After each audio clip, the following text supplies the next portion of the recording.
Hi, Mystery Recapped here. Today, I'm going to explain a Spanish-language black comedy anthology film called Wild Tale. Spoilers ahead. Watch out, and take care.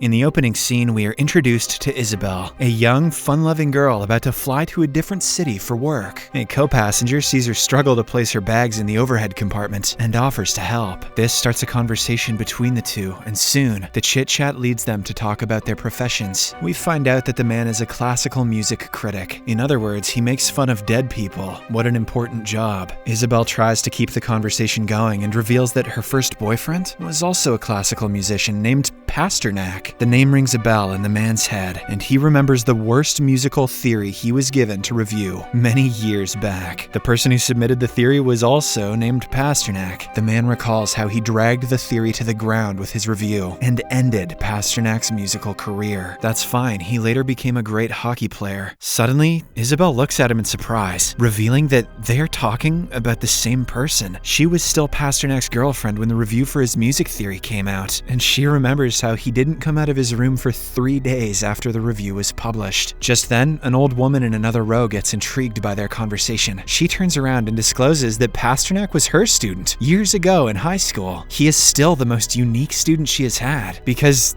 he wasn't good at anything. The three look at each other in surprise at the coincidence, but the strange occurrences don't end there. A young man from a few rows in front recognizes the old woman as his high school teacher. As it turns out, he used to bully Pasternak in school. The musical critic recognizes the pattern and asks the other passengers if any of them know someone named Pasternak. When almost all of them raise their hands, it is clear that something is wrong. I'll tell you what's wrong. Pasternak is missing his surprise party. This is further proven when they find out no one on the plane even paid for their tickets. Some of them won it in a lottery, and others were sent by their companies like Isabel was. The music critic asks Isabel how her relationship with Pasternak ended, and she discloses that she cheated on him with his only friend, who is also seated a few seats back on the plane. They conclude that every passenger on the plane has done something bad to Pasternak, and he has set them up to fly together all at once. As everyone begins panicking, a scared flight attendant comes out and reveals that she was forced to work today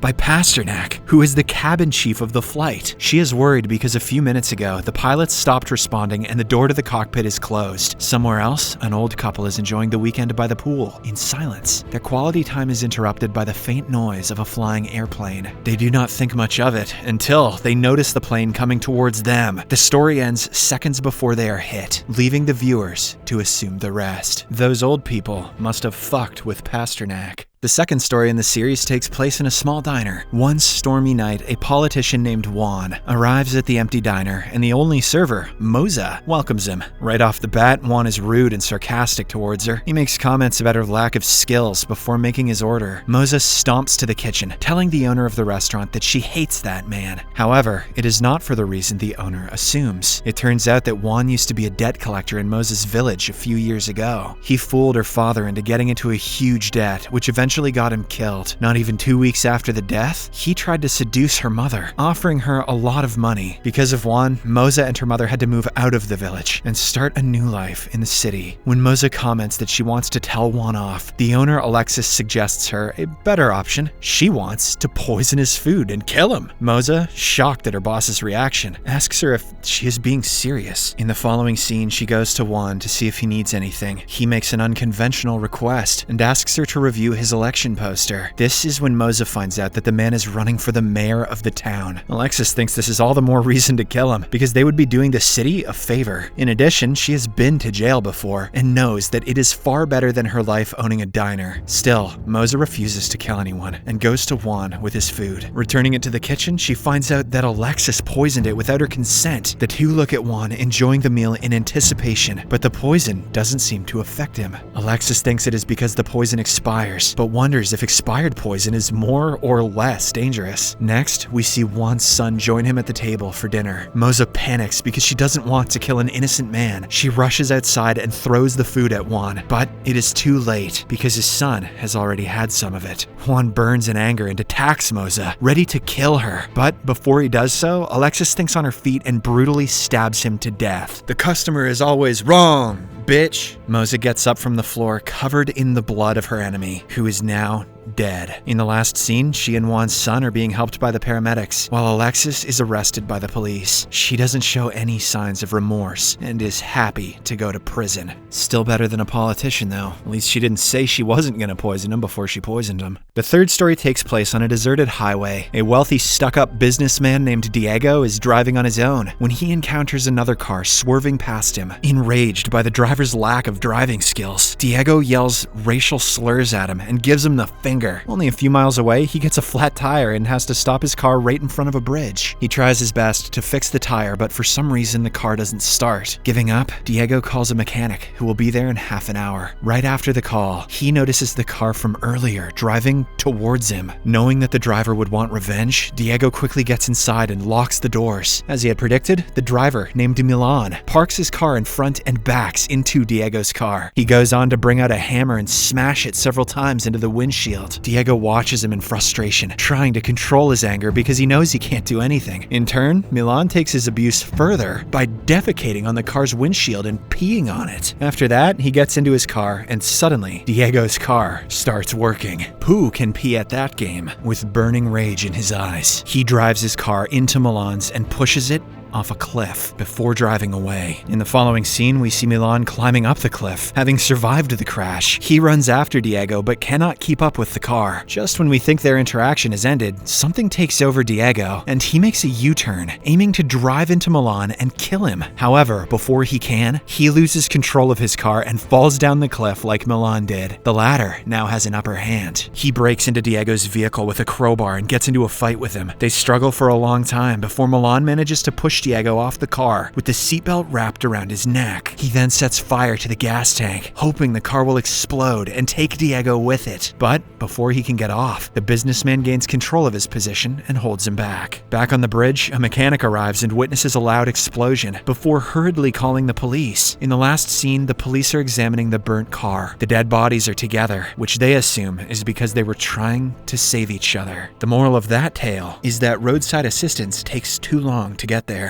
The fourth short film is about an engineer named Simon. One day after work, he goes to a bakery, excited to buy a cake for his daughter's birthday. On his way out, Simon notices his car is missing and finds a parking ticket on the ground. It turns out that he parked in a restricted zone, which he could have never known because the curb isn't painted yellow. Even though he is getting late for the birthday party, he decides to go to the DMV office first to file a complaint. To his utter disbelief, he is asked to pay the parking and the towing fee before he can make a complaint about the unpainted curb. He tries to argue his way with the officer, but is dismissed. On his way home, Simon is stopped by a traffic jam, so his daughter has to cut a cookie on her birthday instead of the cake. Simon's wife Melissa is enraged by his negligence to his family. Even when she is explaining her disappointment, Simon keeps complaining about the lack of regulations in their city. In the end, Melissa asks for a divorce, deciding she can no longer be with him. The following day, Simon visits the DMV office yet again and is faced with the same problem. No one wants to take his complaint before he pays for the mistake he didn't make. All his pent-up frustration comes out as he hits the glass barrier with a fire extinguisher. He is arrested immediately, and the news makes it to television. The following day, Simon's lawyer bails him out and reveals that he has been kicked out by his company for ruining their image. The same day, he has to be at the court to discuss who gets custody of his daughter after the divorce. The case leans towards his wife because he has no job at the moment. To solve this, Simon immediately starts looking for work, but because of his reputation, no company wants to give him a chance. Frustrated by the rejection, he curses out the receptionist at one of the offices, but karma catches up with him quickly when he finds out his car has been towed again. This time, he simply takes a cab to the DMV office, pays off the ticket, and brings his car back. In the next scene, we see Simon enjoying breakfast at a cafe. His car is parked outside, again in a no parking zone, but this time even the curb is marked. He watches in silence as his car is towed away for the third time in 2 weeks. Hours later, a loud explosion startles everyone in the DMV office and breaks down half of the building. It turns out that Simon, being an engineer, fitted his car with dynamite to teach the DMV office a lesson. His lawyer fights the case in court, claiming that the explosion was accidental. This gains media attention, and several cases of DMV treating people unfairly come out in the news. At last, Simon gets his revenge, and revenge for the thousands of people who are treated indifferently by the DMV on a daily basis. In the last scene, we see him celebrating his birthday in prison with his daughter and wife. He is now an icon for the public, who lovingly call him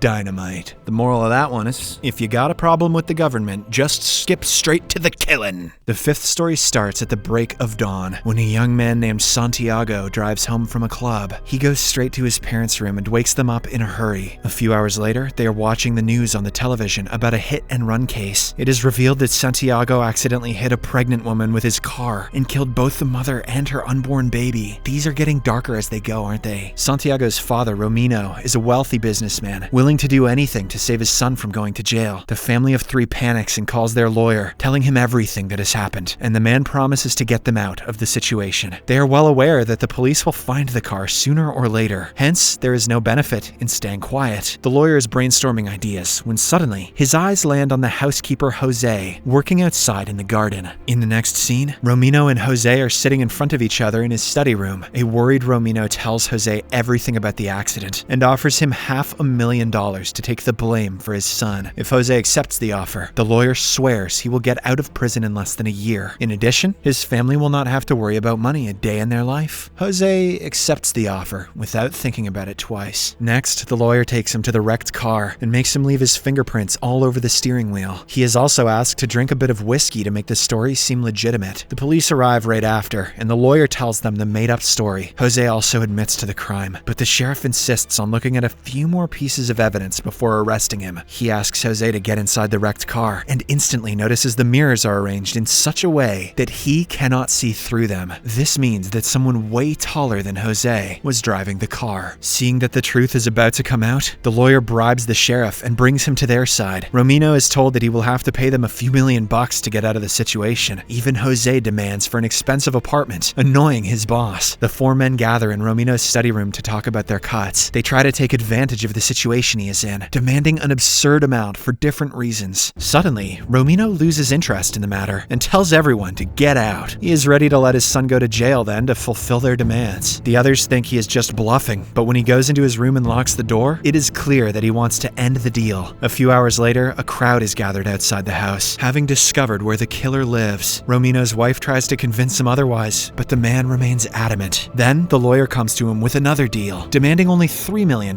for each of them. Romino, as a true businessman, brings the money down to $1 million and finalizes the deal. At last, Jose is arrested and brought out of the house in a hood. Suddenly, a man jumps out of the crowd and attacks him, hitting him until he dies. We find out that the man is none other than the husband of the woman who died in the accident. That story had no moral. That story was stupid. Now, for the final story. It takes place at a wedding. Romina and Dominic are getting married after years of relationship, and the party is bussin'. The guests have the time of their lives, singing, dancing, and enjoying delicious food. When everything is going well, suddenly, Romina notices her husband talking to a female coworker. They seem to be flirting, which makes Romina feel uncomfortable. She quickly calls a number on her phone and watches the woman as she picks it up. Romina freezes as she realizes that Dominic has been cheating on her with his coworker. She knows this because the number she called belongs to Dominic's alleged guitar instructor, who he visited frequently last month. All Dominic knew how to play was Wonderwall. It was a dead giveaway. Before she can react, the DJ initiates the start of the bride and groom's first dance. Romina takes this opportunity to ask Dominic if what she thinks is true. At first, he begs her to just enjoy the party and not think about unnecessary stuff. But after she pushes him repeatedly, he admits to sleeping with the woman. He promises that he will never do anything like that again, but Romina is too angry to listen to his excuses. She bolts out of the venue and ends up on the roof of the building. A while later, she is approached by a chef who sympathizes with her. Romina sees this as an opportunity to take revenge and starts making out with him.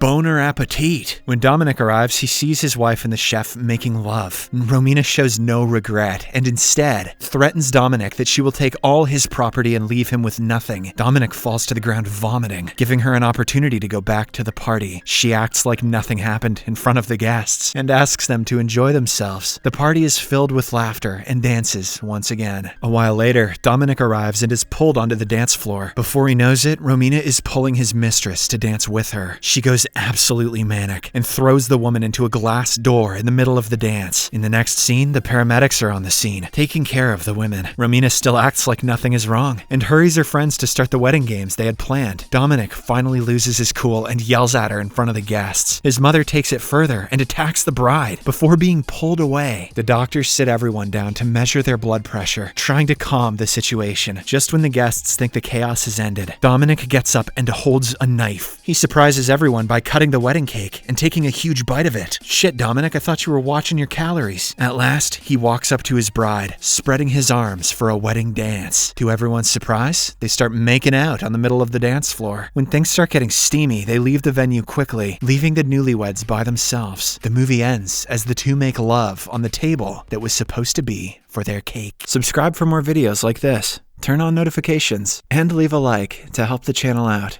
Thank you for watching.